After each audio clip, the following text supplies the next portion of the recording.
Hello and welcome to the 180 Degrees podcast. I'm Sinead Ryan. I'm joined by Brian McIntyre of the SEAI, who's going to answer your questions on the topic of saving money and energy in the home.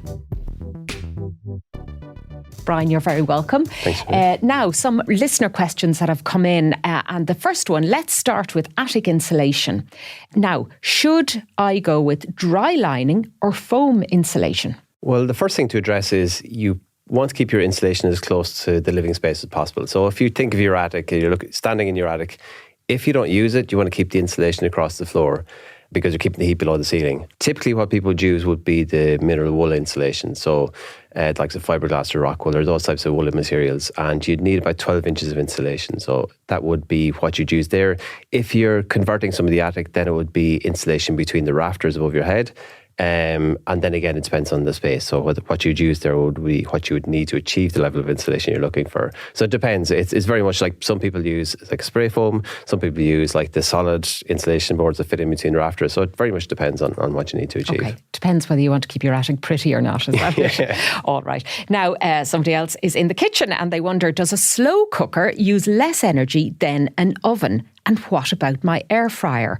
Now, this is a bone of contention. Tell us what you think, Brian. Well, a slow cooker, without getting too technical, uses about 250, 300 watts. So you're using a lot less heat, but for a longer period of time. So a slow cooker running for 8 hours would be about 50 minutes of a normal oven, like a typical oven running to heat things. So it's probably going to be, for a lot of things, it would be more efficient than using an oven because you're heating a smaller space to lower heat. So it would be, in some cases, it would be using less energy and cheaper to run. Air fryers, this is one of those horses for courses type things. It would use less energy. Like an air fryer uses about 1,300 watts versus like 2,000 for an oven. But they're not going to suit everything. They'll suit you for certain things. It's not going to be answered to all your meals. They certainly, for certain things, they use less energy. But they would be different options that you can use for different things. So it's horses for courses, really. All right. Now, what appliances in my house, asked this listener, uses the most electricity? Give us your top 3 demon appliances in the home. Anything that you need to get heat from very quickly is usually going to use the most electricity. So washing machines, 90% of the energy is used heating the water for washing machines. Tumble dryers and electric showers would be another big driver of them as well.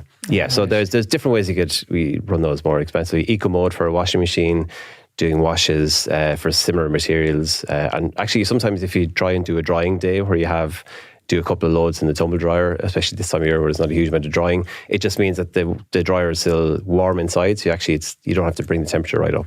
So it makes it more efficient. Clever. Okay. Excellent. And get the kids out of the shower. Right. All right. Now, a listener has said, we built a 2-story house in 2006, but the builder never insulated the interior walls. We have oil heating and installed a stove, but the house is still really cold. This person has counted the radiators, which I must say I've never done, 17 radiators throughout the house, but it doesn't seem to heat the home. Any suggestions?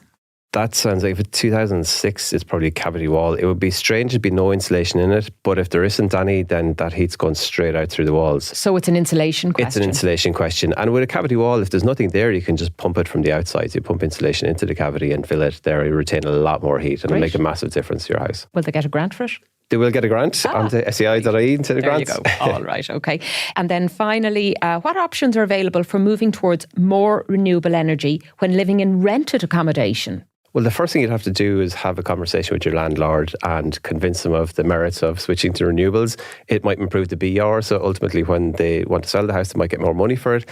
If they're not willing to do that or they can't, then you really want to look at how you might reduce the amount of energy you're using, because even if you're using less energy, it's making a big impact. So things like reducing drafts, turning back radiators in rooms where you're not using them as much, turning back the temperature in your boiler, having shorter showers, all the things you can use to reduce the amount of energy you use, as we discussed in the episode. And do what your granny said and stick on a jumper. Exactly. All right. Brian McIntyre of the SEI, thank you for joining us. And if you want to listen to the entire episode, well then do that. It's the 180 Degrees podcast. There's loads more information on it and you can like and subscribe to that right now.